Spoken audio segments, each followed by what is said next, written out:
এই লেসনে আমরা শিখব যে কিভাবে আমরা আমাদের টেমপ্লেটটিতে অর্থাৎ আমাদের পিএইচডি টেমপ্লেটটিতে আমরা একটি লগো অ্যাড করতে পারি। তো আমরা আমাদের প্রিভিয়াস প্রজেক্টটি একটু ওপেন করে দেখছি। আমাদের প্রিভিয়াস প্রজেক্টে আমরা দেখতে পাচ্ছি যে আমরা আলহেরা নামে একটি চমৎকার লগো আমরা অ্যাড করেছিলাম।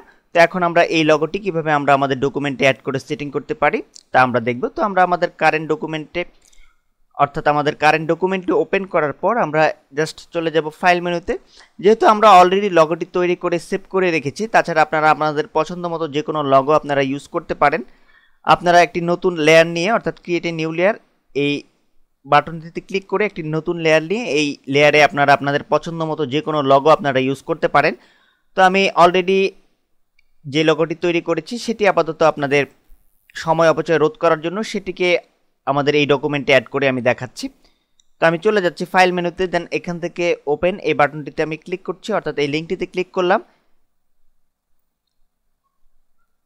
দেন আমি দেখতে পাচ্ছি যে আমাদের সামনে একটি ইন্টারফেস ওপেন হয়েছে। তো আমার লগোটি আছে ডেস্কটপে, আমি ডেস্কটপে তৈরি করে অলরেডি সেভ করেছি।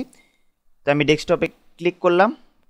ক্লিক করার পর আমরা দেখতে পাচ্ছি যে logo.png নামে একটি ফাইল। তো আমরা এটিকে সিলেক্ট করে জাস্ট ওপেন এই বাটনটিতে ক্লিক করছি।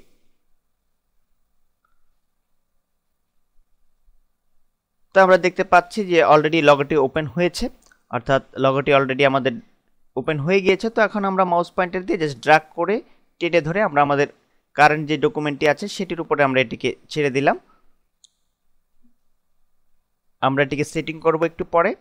আমরা যে লেয়ারটি একটু আগে নিলাম সেটিকে আমরা ডিলিট করে দিচ্ছি, যেহেতু ড্র্যাগ করে চেপে ধরে ছেড়ে দিলে আমাদের নতুন একটি লেয়ারে আমাদের এই লগোটি অ্যাড হয়ে গিয়েছে। তো আমরা এখানে একটি নাম দিচ্ছি, আমাদের এই লেয়ারটির নাম দিয়ে দিচ্ছি আমরা লগো নাম দিয়ে দিলাম। এখন আমরা এই লগোটিকে নির্দিষ্ট জায়গায় আমরা সেটিং করব।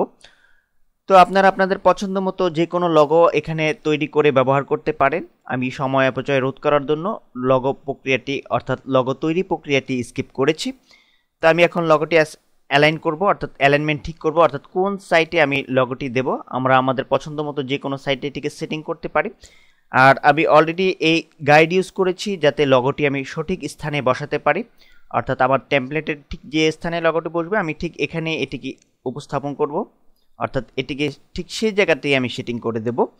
তো আমি জাস্ট মিডলের দিকে আমি চাচ্ছি লগোটিকে সেটিং করতে। আমি জাস্ট কিবোর্ড থেকে অ্যারো কি চেপে এটিকে নির্দিষ্ট জায়গায় আমি বসিয়ে দিলাম। দেন আমি ফাইলে গিয়ে আমি এই ফাইলটিকে সেভ করে দিচ্ছি। ফাইলে গিয়ে সেভ এই লিঙ্কটিতে ক্লিক করে আমি আপাতত এই ফাইলটিকে সেভ করলাম।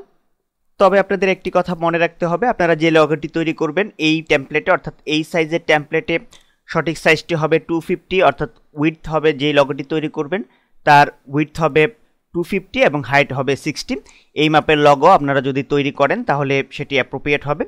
আপনারা 250x60 এই মাপের লগোটি তৈরি করে ইচ্ছা করলে আলাদা ডকুমেন্টে পিএনজি ফরম্যাটে ফাইলটি সেভ করে পরবর্তীতে আপনারা অ্যাড করে নিতে পারবেন। তাছাড়া আপনারা ইচ্ছা করলে 250x60 এই সাইজের জেপিজি ফরম্যাটে কোনো লগো তৈরি করে সেটিকেও ইচ্ছা করলে অ্যাড করে নিতে পারেন। তো পরবর্তী লেসনে আমরা শিখব যে কিভাবে আমরা আমাদের এই হেডার অংশে আমরা নেভিগেশন মেনু আমরা অ্যাড করতে পারি।